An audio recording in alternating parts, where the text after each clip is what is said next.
দেশপ্রেমে, নিয়মানুবর্তিতায়, শৌর্যে ও নিষ্ঠায় তারা অবশ্যই সমস্তরে।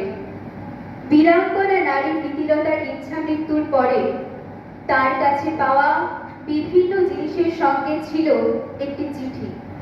তার লেখনীতে জানতে পারি, আজকের যুগে এদেশের মেয়েরা স্থির প্রতিজ্ঞ যে তারা আর পিছিয়ে থাকবেন না।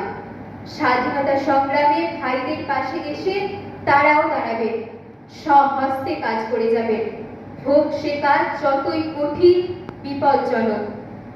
তাই আমি সাগ্রহে কামনা করি যে আমার বোনেরা আর তাদেরকে দুর্বল মনে করবেন না। তারা হাজারে হাজারে ছুটে আসবেন দুঃখ, কষ্ট, দুর্যোগকে সহ্য ও ভয়ঙ্করকে বরণ করার আনন্দে।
সুভাষচন্দ্র করিয়া থাকি, আমরা শান্তির জল ছিটাইতে এখানে আসি না।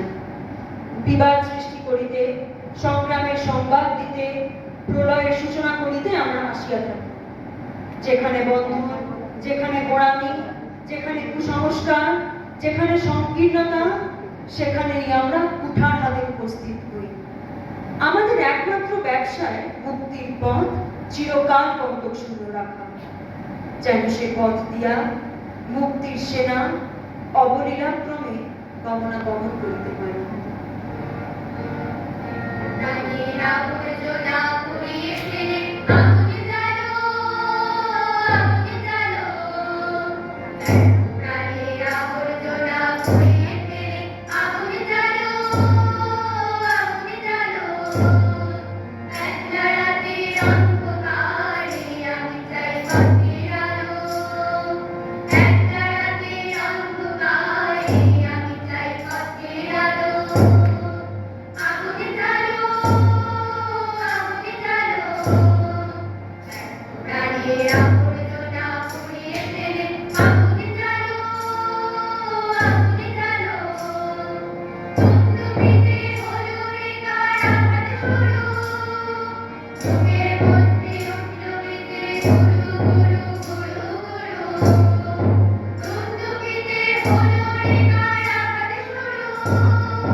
জিজ্ঞাসা করিয়াছ, আমি কি একটা বলিতে পারি? তবে আমার মনে হয় মরণকে আমরা বড় ভয় করি, তাই মরণের কাছে আমরা পরাজিত হই।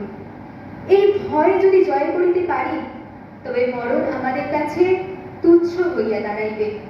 আমরা জানি মরণ আমাদের হয় না, হয় এই নশ্বর দেহে, কিন্তু আত্মা অবিনশ্বর। সেই আত্মাই আমি, আর সেই আত্মাই ভগবান। মানুষের যখন সেই উপলব্ধি হয়, তখনই এসে বলিতে পারে, আমি সে। আগুনে আমাকে পোড়াইতে পারে না, জল আমাকে পচাইতে পারে না, বা আমাকে শুষ্ক করিতে পারে না। আমি অজর, অমর, অব্যয়। মুক্তির মন্দির সোপানো তলে কত প্রাণ হলো বলিদান, আজ অশ্রু জলে। মুক্তির মন্দির সোপানো তলে কত প্রাণ হলো বলিদান, আজ অশ্রু জলে। কত বিপ্লবী বন্ধুর রক্তের আঘাত, বন্দিশালার ওই শিকল ভাঙা। কত বিপ্লবী বন্ধুর রক্তের আঘাত, বন্দিশালার ওই শিকল ভাঙা। তারা চিঠি দিবে আজ, তারা চিঠি